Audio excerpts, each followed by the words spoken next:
Charging. तो पहला जो मेथड है चार्जिंग बाई फ्रिक्शन।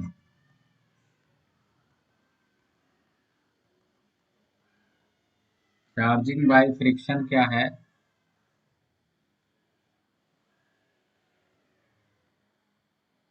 हाँ, चार्जिंग बाई फ्रिक्शन है। देखो, किसी भी दो ऑब्जेक्ट को अगर एक दूसरे के अगेंस्ट रब करते हैं, मतलब रगड़ते हैं, ठीक है। किसी भी दो ऑब्जेक्ट को एक दूसरे के अगेंस्ट रब करते हैं, मतलब रगड़ते हैं, ठीक है। तो एक का इलेक्ट्रॉन दूसरे में ट्रांसफर हो जाता है, ठीक है। एक का इलेक्ट्रॉन दूसरे में ट्रांसफर हो जाता है। तो समझो बात को। माइक्रोफोन म्यूट करिए जी, किसका ऑन है। एक जब दो ऑब्जेक्ट को एक दूसरे के अगेंस्ट रब करेंगे तो एक का इलेक्ट्रॉन दूसरे में ट्रांसफर हो जाएगा, ठीक है। अब जिसमें इलेक्ट्रॉन गया उस पे जाता है पॉजिटिव चार्ज। जिसमें इलेक्ट्रॉन गया उस पे क्या होगा? Positive charge. और जिसमें इलेक्ट्रॉन जिससे निकला, सॉरी उल्टा बोल दिए, जिसमें इलेक्ट्रॉन गया उस पे क्या हो जाएगा? चार्ज नेगेटिव हो जाएगा। जिस पे इलेक्ट्रॉन गया उसका चार्ज होगा नेगेटिव, ठीक है। और जिससे गया उसका चार्ज क्या हो जाएगा? सर स्क्रीन नहीं पॉजिटिव। दिख मान लो रहा है। सपोज स्क्रीन नहीं दिख रहा है। अच्छा, नो एक मिनट सर। वही देखते हैं।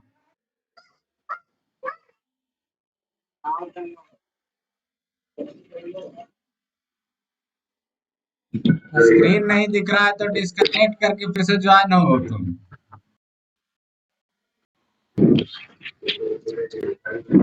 तुम्हारा सर्वर का दिक्कत है।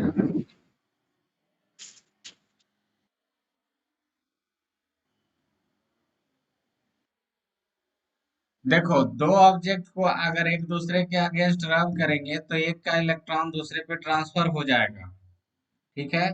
एक का इलेक्ट्रॉन क्या होगा? दूसरे में ट्रांसफर हो जाएगा, ठीक है। तो, तो जिसमें इलेक्ट्रॉन गया उस पे क्या होगा? Negative charge. और जिससे इलेक्ट्रॉन गया उस पे क्या हो जाएगा? पॉजिटिव चार्ज, ठीक है। इस पे चार्ज मान लो कि प्लस क्यू हो गया। एक में माइनस क्यू होगा, सिर्फ मैग्नीट्यूड दोनों का सेम रहेगा, सिर्फ नेचर अपोजिट रहेगा। जिसमें गया उसमें अगर लेते हैं माइनस क्यू चार्ज, तो जिससे निकला है इलेक्ट्रॉन उस पे क्या हो जाएगा? प्लस क्यू, ठीक है। लेकिन कंडीशन है ये है कि दोनों ऑब्जेक्ट अलग अलग होना चाहिए, ठीक है। जैसे मान लो ऐसा नहीं है कि कागज कागज को रगड़ेंगे तो दोनों में क्या आ जाएगा? चार्ज आ जाएगा। मान लो दोनों हाथ का हथेली को अगर रगड़ते हैं एक दूसरे के अगेंस्ट, तो ऐसा नहीं कि दोनों हाथ चार्ज हो जाएगा।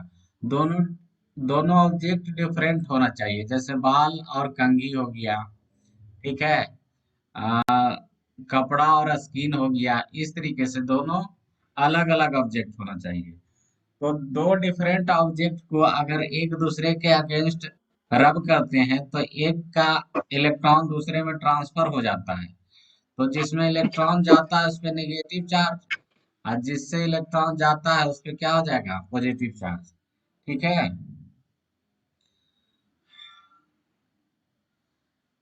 स्क्रीन आ रहा है ना जी सबको? किसी नेट किसी का स्लो रहता है तो नहीं आता है। जिसका जिसका स्क्रीन आ रहा है थम्स अप करो।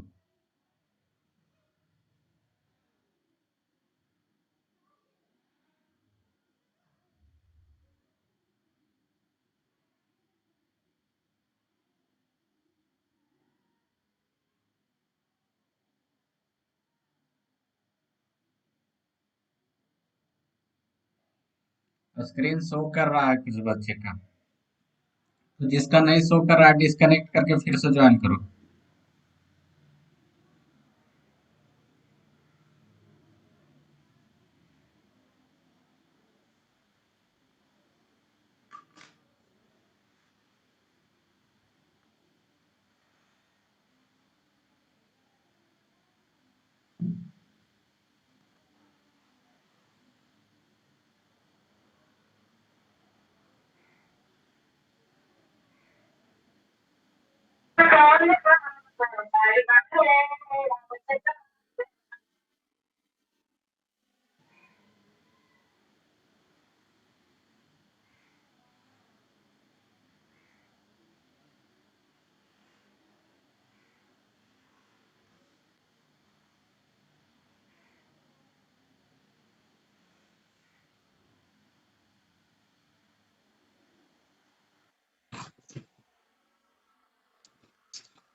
डेटा पैक है जो बचा के रखो तुम लोग, ठीक है ना।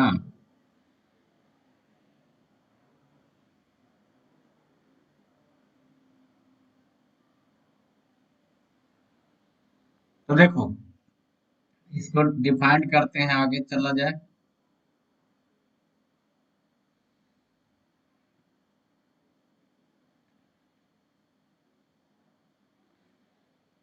if two different objects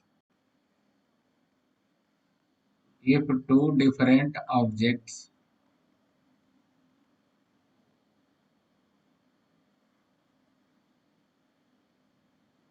rub against each other, then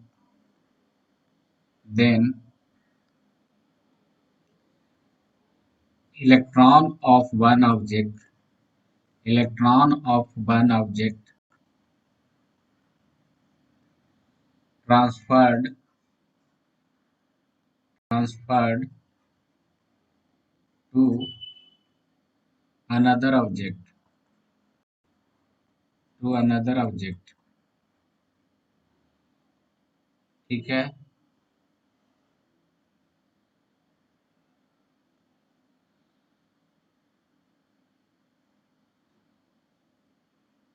The object which gets the electron the electron gets the electron acquires a negative charge,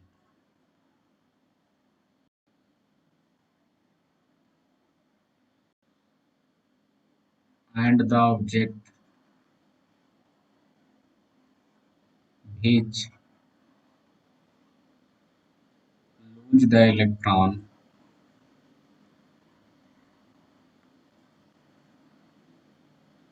lose the electron gets positive charge।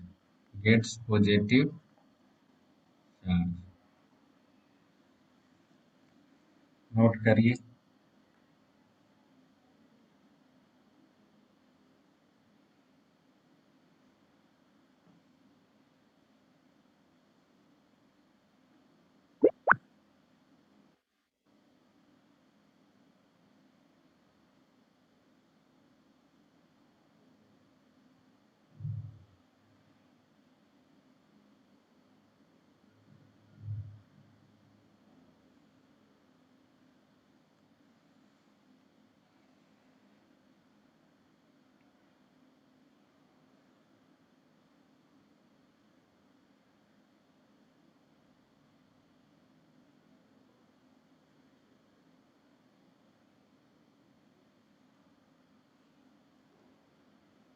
Note हो गया जी।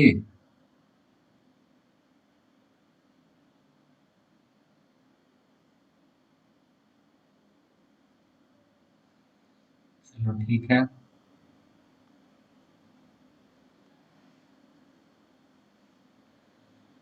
in charging y friction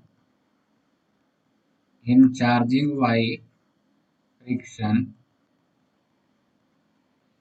magnitude of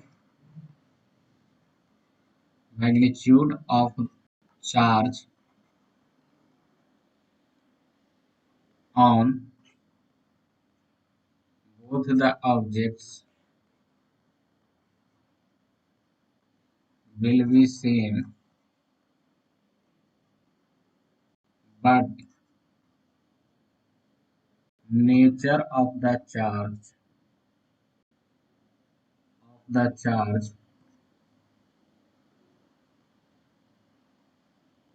will be opposite।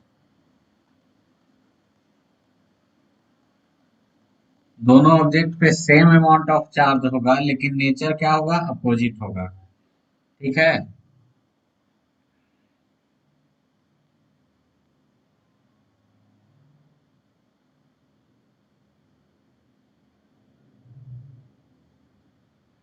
कोई दिक्कत यहाँ तक किसी को? अभी इसी पे बेस्ड क्वेश्चन देखो।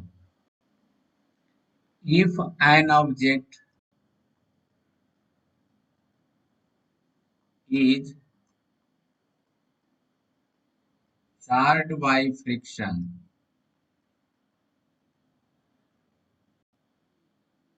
देन इट्स मास।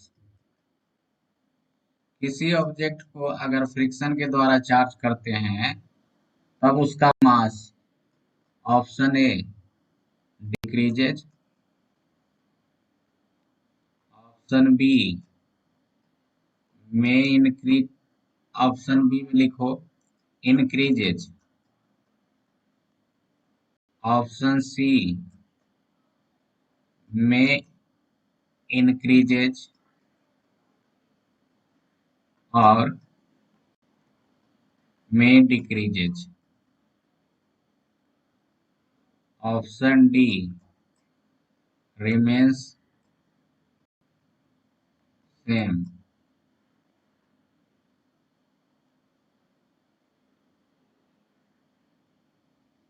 ठीक है, एक क्वेश्चन नंबर फर्स्ट है जो नोट किया जाए।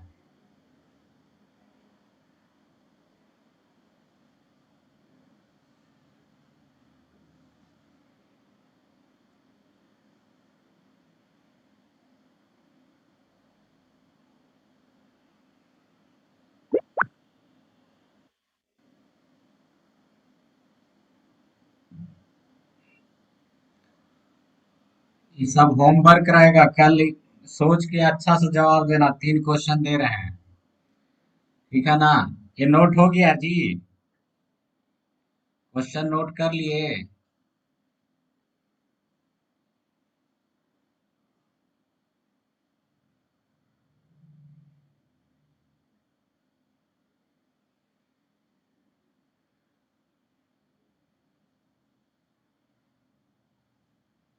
मिटा रहे हैं क्वेश्चन को।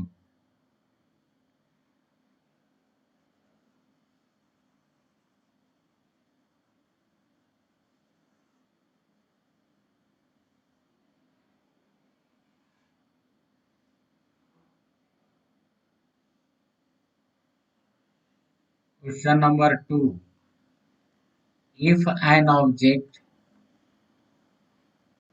Is negatively charged by friction, then its mass, option वही है तुम्हारा।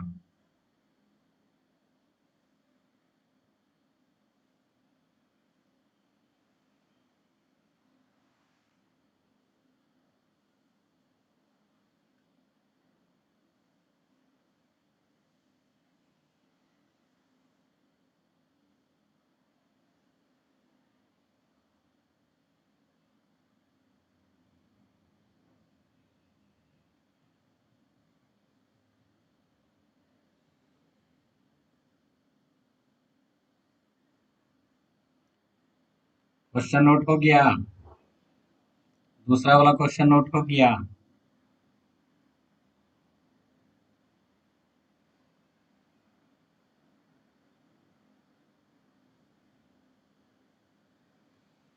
चलो, थर्ड क्वेश्चन में भी थोड़ा सा चेंज है।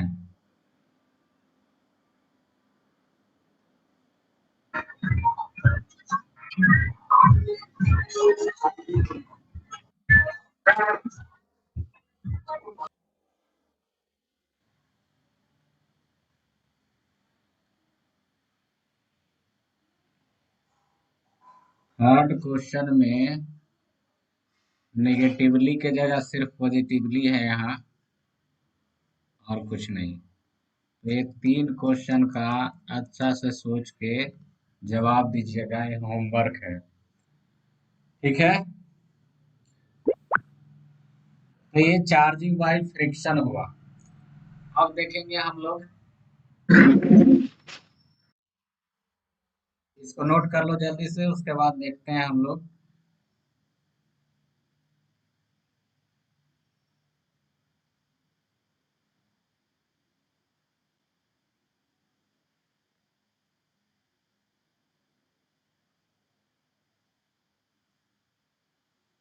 चलो नेक्स्ट क्वेश्चन की नेक्स्ट मेथड की ओर बढ़ते हैं। दूसरा जो है चार्जिंग बाई कंडक्शन है। दूसरा जो तरीका है चार्ज करने का, चार्जिंग बाई कंडक्शन। ठीक है, देखो चार्जिंग बाई कंडक्शन में क्या है कि मान लो कि एक ऑब्जेक्ट है, पहले से वो चार्ज है, मान लो नेगेटिवली चार्ज है, पहले से चार्ज है, नेगेटिव पॉजिटिव कुछ भी हो सकता है। ए है ऑब्जेक्ट ए, दूसरा एक ऑब्जेक्ट है बी। ठीक है, एक कंडक्टर है। ठीक है, चार्जिंग वाइज कंडक्शन हो रहा है तो कंडक्टर होना चाहिए। ठीक है, तो एक ऑब्जेक्ट है जो चार्ज था, दूसरा ऑब्जेक्ट है जो अनचार्ज है। ठीक है, दोनों को जब कांटेक्ट में लेके आएंगे, दोनों को क्या होगा, कांटेक्ट में लेके आएंगे, तो एक ऑब्जेक्ट का चार्ज दूसरे ऑब्जेक्ट में ट्रांसफर हो जाएगा। ठीक है, जब कांटेक्ट में ऐसे फिजिकल कांटेक्ट में लाएंगे तो ए रहा ए रहा बी, कुछ चार्ज इसका इसमें ट्रांसफर हो गया। ये जो तरीका है इसको क्या कहेंगे, चार्जिंग बाई कंडक्शन। ठीक है, ये जो चार्ज करने का तरीका है उसको क्या कहेंगे, चार्जिंग बाई कंडक्शन। ठीक है, तो फिगर बनाइए, लिखाते हैं। If A charge object is is if a charge object in physical contact is in physical contact with another object,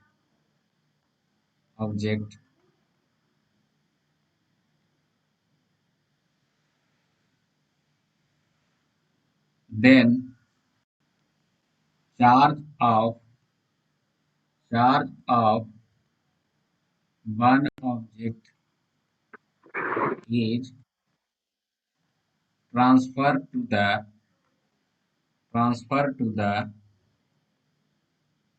another object.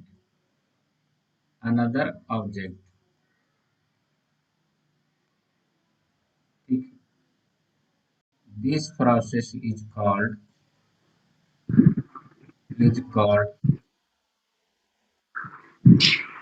charging by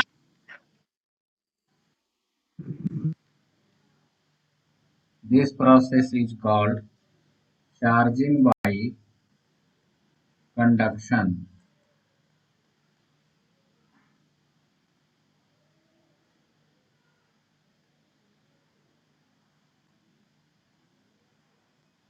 In this case,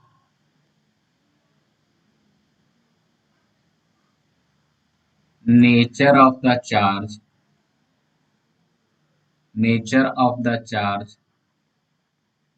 on both objects will be same. देखो note करते जाओ इसको, note बनाना बहुत जरूरी है। Online class में बच्चा notes नहीं बनाता है, सिर्फ स्क्रीनशॉट लेते रहता है।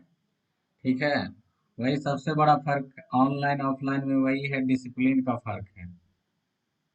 डिसिप्लिन में अगर रहे तो ये भी ठीक है, लेकिन इसमें क्या होगा, दोनों ऑब्जेक्ट का जो है नेचर सेम होगा। अगर पहला ऑब्जेक्ट पॉजिटिव चार्ज होता तो दूसरा पे भी, दूसरा ऑब्जेक्ट पर भी पॉजिटिव चार्ज आता। अगर पहला ऑब्जेक्ट नेगेटिव था तो दूसरा पे क्या आया, नेगेटिव आया। तो दोनों का नेचर इस बार सेम रहेगा।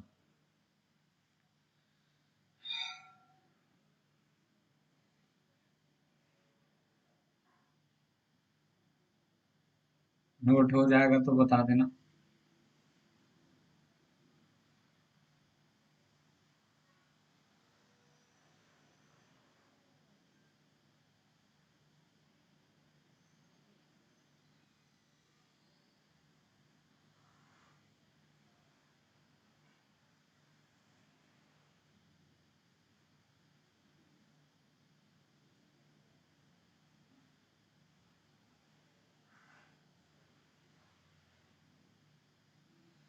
चलो, थर्ड जो तरीका है उसकी ओर चलते हैं।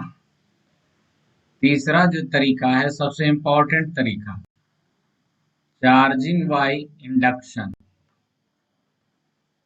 चार्जिंग बाय इंडक्शन,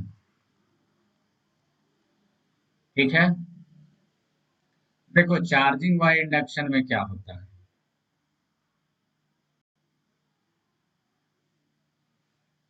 मान लो कि ये कोई पॉजिटिव चार्ज वाला ऑब्जेक्ट था, ठीक है, एकदम सीक्वेंस वाइज सीक्वेंस देखना, ठीक है। ये दूसरे ऑब्जेक्ट से दूर था, ठीक है। ये ए है, ये बी, दोनों दूर है। ये फर्स्ट केस है, जब दोनों ऑब्जेक्ट एक दूसरे से बहुत दूर है, ठीक है। अब क्या है कि थोड़ा नजदीक लेके आते हैं। दूसरा केस में क्या करते हैं, दोनों ऑब्जेक्ट को थोड़ा नजदीक लेके आते हैं, ठीक है।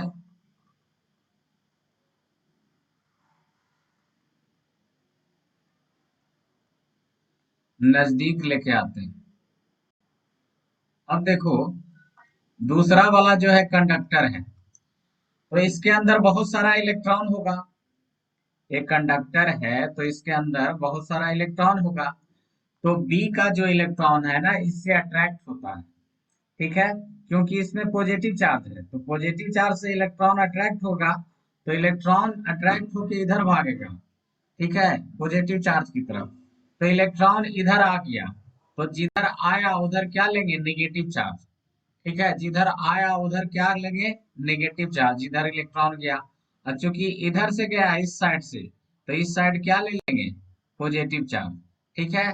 इलेक्ट्रॉन सारा बी जो ऑब्जेक्ट है उसका इलेक्ट्रॉन अट्रैक्ट होके ए की तरफ भागा, तो इस साइड आ गया नेगेटिव चार्ज, ठीक है। और बी के साइड क्या आ गया, बी के राइट साइड क्या आ गया, पॉजिटिव चार्ज आ गया, ठीक है। ये दूसरा केस। उसके बाद क्या करते हैं, इस ऑब्जेक्ट को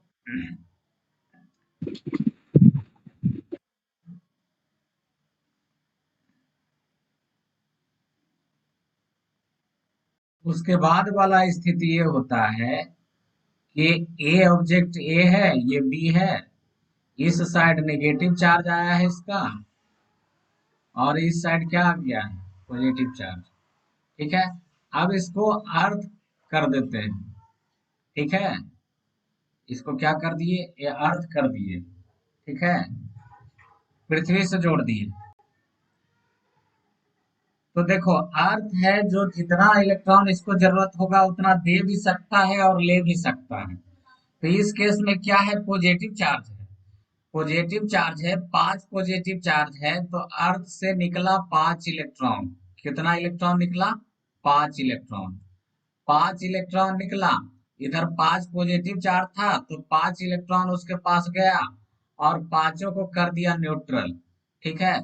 तो अगला जो सिचुएशन है कुछ ऐसा बन जाता है, ठीक है। यहाँ पर अगला सिचुएशन कुछ ऐसा हो जाता है,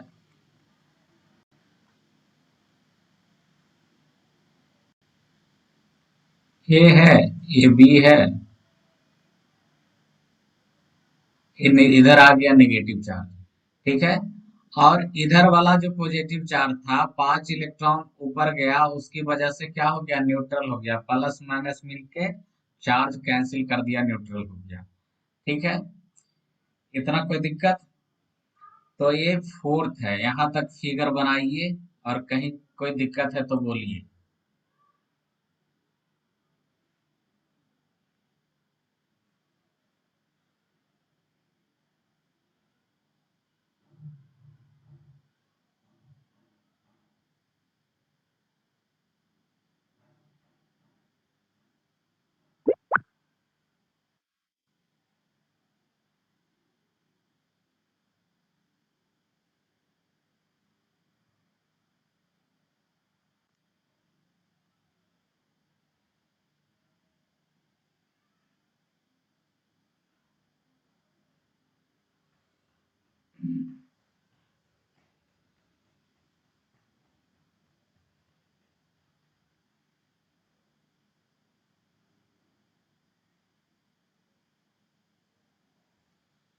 देखो, अर्थ जो हम लोग देते हैं हर घर में भी देते हैं, एक वायर ग्राउंड करते हैं।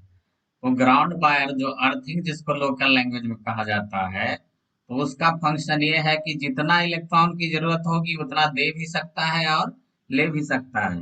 तो यहाँ पर 5 पॉजिटिव चार्ज था, ठीक है, 5 पॉजिटिव चार्ज था।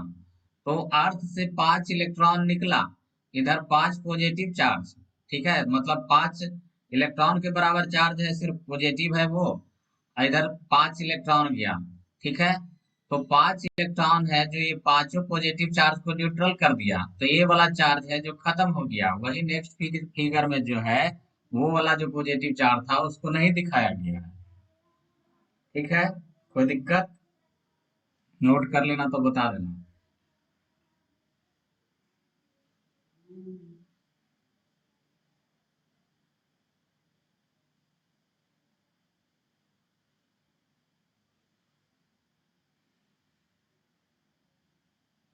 चलो ठीक है, नेक्स्ट देखते हैं।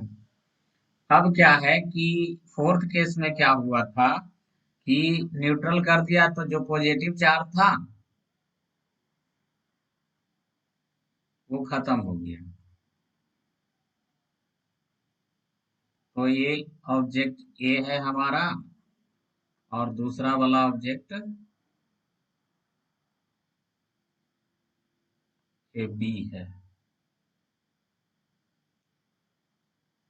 ठीक है। अब देखो क्या है, जो फोर्थ केस में क्या करते हैं, फाइव, ये पांचवा केस होगा ना।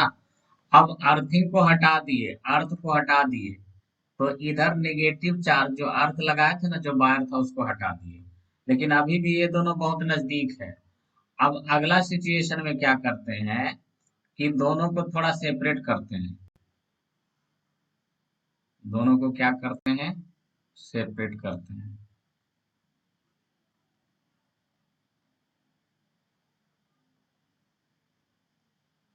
दोनों को सेपरेट करते हैं, तो देखो हो क्या रहा था, ये निगेटिव चार्ज पॉजिटिव चार्ज से अट्रैक्ट हो रहा था, इसलिए लेफ्ट हैंड साइड में था। अब क्या हो गया, सेपरेट कर देंगे दोनों को, तो चार्ज है जो इक्वली हर जगह डिस्ट्रीब्यूट हो जाएगा, ठीक है, चारों तरफ फैल जाएगा। ठीक है, ये ऑब्जेक्ट ए है, ये बी है। तो ये 6 फिगर, यहाँ तक कोई दिक्कत है तो बोलो, नोट करो, फिर से अब थोड़ा सा बताते हैं।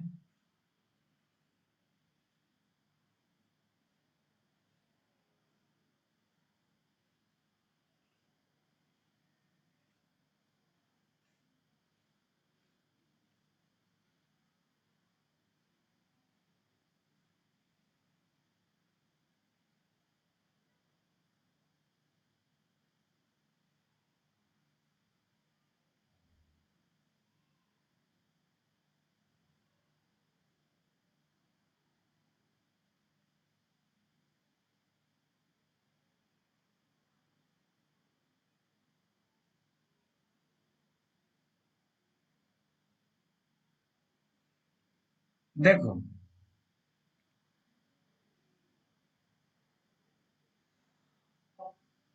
ऑब्जेक्ट ए से ऑब्जेक्ट बी को हम चार्ज करना चाह रहे थे, तो ऑब्जेक्ट ए को बी के नजदीक लेके गए, ठीक है, दोनों को कभी भी टच नहीं करवाए, गौर से देखो तो, ठीक है, ऑब्जेक्ट ए को ऑब्जेक्ट बी के नजदीक लेके आए, ठीक है। तो इसका जो इलेक्ट्रॉन है ट्रांसफर होके इधर आया, तो इस साइड नेगेटिव चार्ज आया, इस साइड पॉजिटिव। फिर अगला केस में क्या किए, उसको अर्थ कर दिए, तो इधर वाला जो चार्ज था वो न्यूट्रल हो गया, ठीक है। अभी भी अर्थिंग जो है लगा हुआ है।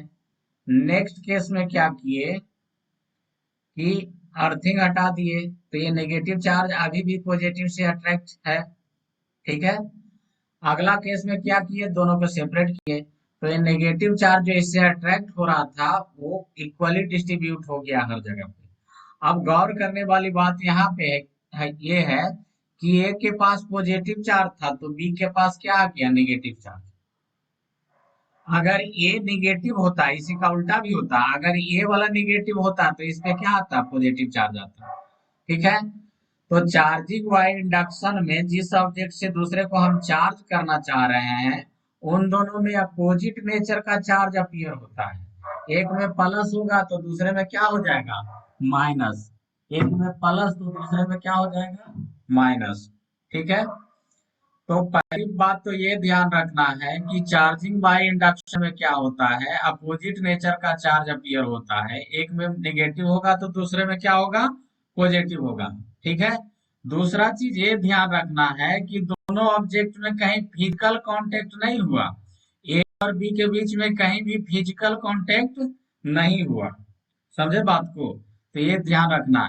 बाकी जो प्रोसेस था, चार्जिंग बाय फ्रिक्शन था या चार्जिंग बाय कंडक्शन था, उसमें फिजिकल कांटेक्ट हो रहा था। ठीक है। तो लिखेंगे in charging by induction, in charging by induction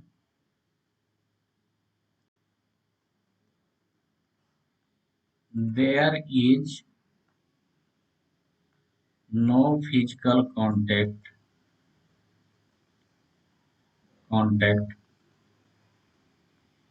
between the objects।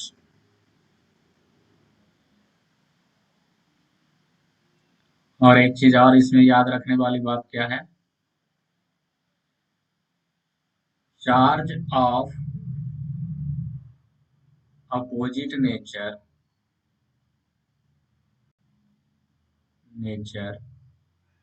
Is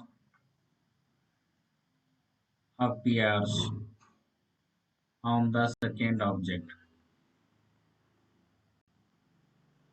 कहने का मतलब क्या है कि अपोजिट नेचर का चार्ज किसमें अपीयर हुआ है, एक में प्लस था तो दूसरे में क्या हो गया, माइनस हो गया।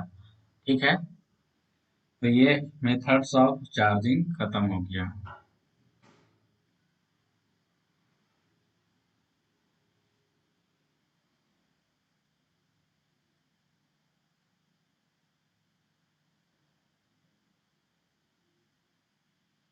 नोट करिए इसको।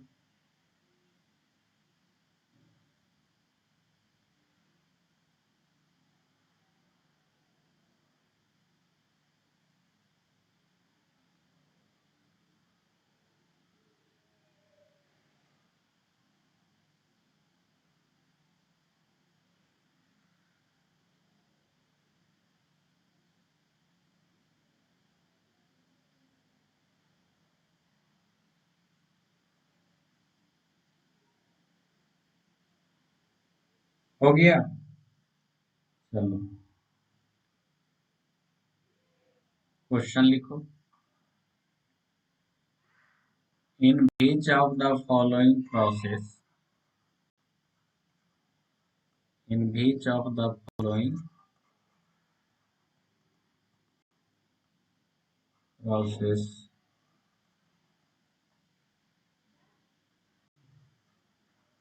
there is no physical contact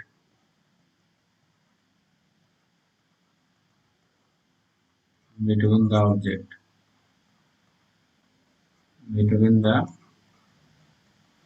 object। ठीक है। Question mark. पहला,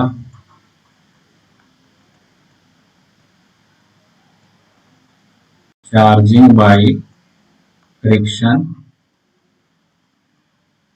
दूसरा, चार्जिंग बाय कंडक्शन। तीसरा, charging bye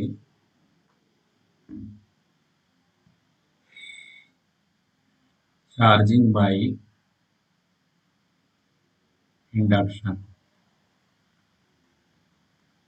D, none of these.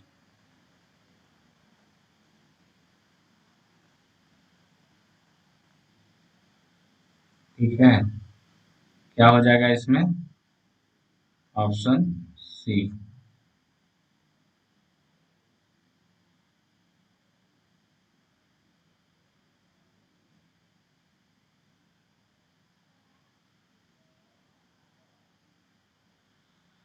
चलो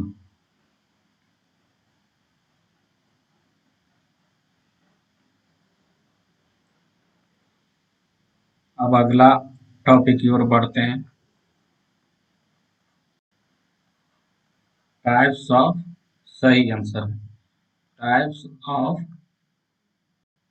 कंडक्टर।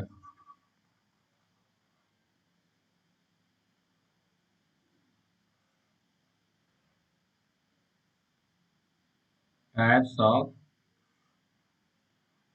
कंडक्टर, देखो पहला है सॉलिड कंडक्टर, दूसरा है लिक्विड कंडक्टर।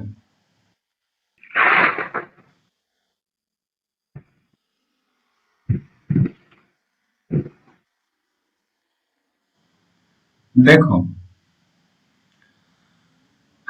सॉलिड कंडक्टर में क्या होता है, पहले बात समझो। एक छोटा सा सवाल है। एक ईंट का टुकड़ा है, ठीक है, ईंट का टुकड़ा है, एक आयरन रॉड है, ठीक है, एक कंडक्टर है, इंसुलेटर है। ऐसा क्यों? आयरन रॉड के पास तो इलेक्ट्रॉन है। क्या ईंट का टुकड़ा के पास इलेक्ट्रॉन नहीं है? ठीक है, आयरन रॉड के पास तो इलेक्ट्रॉन है, लेकिन क्या ईंट के टुकड़ा के पास इलेक्ट्रॉन नहीं है, इसलिए इंसुलेटर है। ठीक है, तो देखो दुनिया में जितना भी ऑब्जेक्ट है सबके पास इलेक्ट्रॉन होता है। ये दिमाग में नहीं रखना है कि ईंट में इलेक्ट्रॉन नहीं है इसलिए इंसुलेटर है। दुनिया में हर ऑब्जेक्ट के पास इलेक्ट्रॉन होता है, क्योंकि पीरियोडिक टेबल में पढ़े होगे तुम लोग।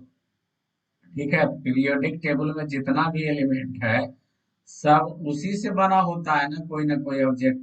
ईंट है या जो भी है उसमें कार्बन वगैरह सब है। तो दुनिया का जो भी ऑब्जेक्ट है, जितना एलिमेंट पीरियोडिक टेबल में पढ़ते हैं उसी से ना बना होता है, किसी न किसी से। तो जब ये सब एलिमेंट से बना हुआ है सारा ऑब्जेक्ट, तो ये सब एलिमेंट में इलेक्ट्रॉन था, तो ये सब ऑब्जेक्ट में भी इलेक्ट्रॉन होना चाहिए। तो सारा ऑब्जेक्ट में इलेक्ट्रॉन होता है, ठीक है, चाहे कंडक्टर हो या इंसुलेटर हो। तो कंडक्टर इंसुलेटर में बेसिक डिफरेंस क्या होता है? तो कंडक्टर और इंसुलेटर में जो बेसिक डिफरेंस होता है वो बता रहे हैं। तो देखो दो तरीके का इलेक्ट्रॉन होता है। ये रहा न्यूक्लियस, इसके अंदर हो गया प्रोटॉन और न्यूट्रॉन। इलेक्ट्रॉन इसका चक्कर लगाता है, ठीक है। तो इंसुलेटर में तो सिर्फ यही रहेगा, इंसुलेटर में सिर्फ यही रहेगा। जो चक्कर लगाने वाला इलेक्ट्रॉन होता है उसको बोलते हैं वैलेंस इलेक्ट्रॉन, ठीक है। अब क्या है, कंडक्टर में क्या होता है कि प्रोटॉन न्यूट्रॉन है, ये तो वैलेंस इलेक्ट्रॉन तो होगा ही कंडक्टर में। कंडक्टर में वैलेंस इलेक्ट्रॉन तो होगा ही, इसके अलावा भी क्या होगा, वैलेंस इलेक्ट्रॉन तो कंडक्टर के पास होगा ही, इसके अलावा होता है फ्री इलेक्ट्रॉन। फ्री इलेक्ट्रॉन मतलब जो वैलेंसी नहीं कर रहा है, ठीक है। फ्री इलेक्ट्रॉन का मतलब क्या हो गया, जो वैलेंसी नहीं कर रहा है, ठीक है। मतलब जिसको घूमने का काम नहीं है, वो बेरोजगार बैठा हुआ है, उसको बोलेंगे फ्री इलेक्ट्रॉन। तो देखो कंडक्टर और इंसुलेटर में बेसिक डिफरेंस यही है। कंडक्टर में दोनों इलेक्ट्रॉन है, घूमने वाला भी है और फ्री इलेक्ट्रॉन भी है, ठीक है। इंसुलेटर में जो भी है इलेक्ट्रॉन सब घूमने वाला है, सबको सरकारी नौकरी मिला हुआ है, ठीक है। वो इलेक्ट्रिसिटी के फ्लो में कोई कंट्रीब्यूशन देने वाला नहीं है। यहाँ जो बेरोजगार बैठा हुआ है वो जो है इलेक्ट्रिसिटी के फ्लो में कंट्रीब्यूशन देगा, ठीक है। तो फ्री इलेक्ट्रॉन का योगदान होता है इलेक्ट्रिसिटी के फ्लो में, ठीक है, इसका योगदान नहीं होता है, ठीक है। तो पहली बात ये समझ लो। तो सॉलिड कंडक्टर में जो भी सॉलिड कंडक्टर होते हैं उसमें इलेक्ट्रिसिटी का फ्लो किसके कारण होता है? फ्री इलेक्ट्रॉन के कारण। सॉलिड में इलेक्ट्रिसिटी का फ्लो किस में होता है, किसके कारण होता है, तो फ्री इलेक्ट्रॉन के कारण होता है। ठीक है। अब लिक्विड में क्या होता है, तो लिक्विड में देखो दोनों होते हैं, एक तो फ्री इलेक्ट्रॉन होता है और दूसरा क्या होता है, आयन। जैसे हम लोग जो पानी पीते हैं, ठीक है, वो प्योर वाटर क्या है, कंडक्टर है कि इंसुलेटर है? प्योर वाटर क्या है, कंडक्टर है कि इंसुलेटर है? ठीक है। तो देखो सब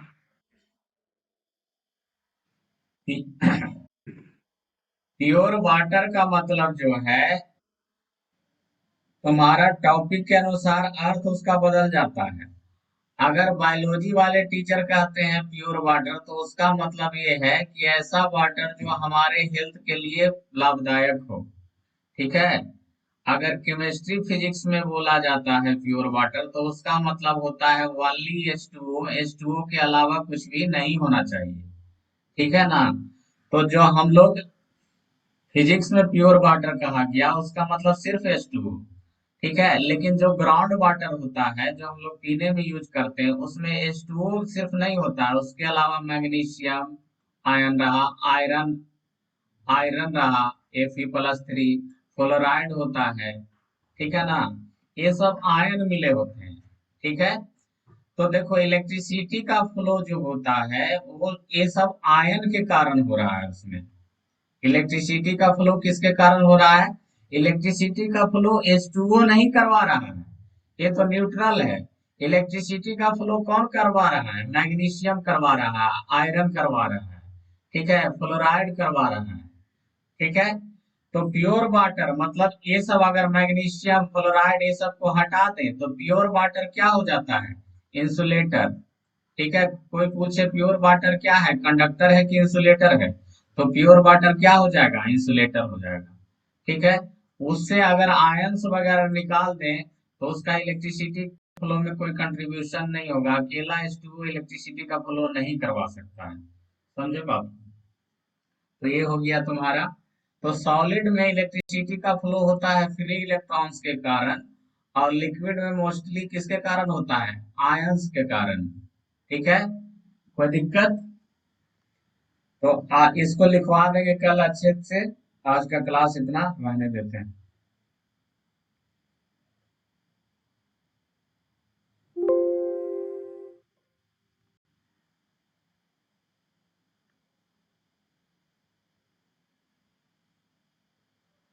किसी को कोई दिक्कत है तो बोलो, डाउट कुछ इतना जो पढ़ाए उससे कोई डाउट है तो बोलो।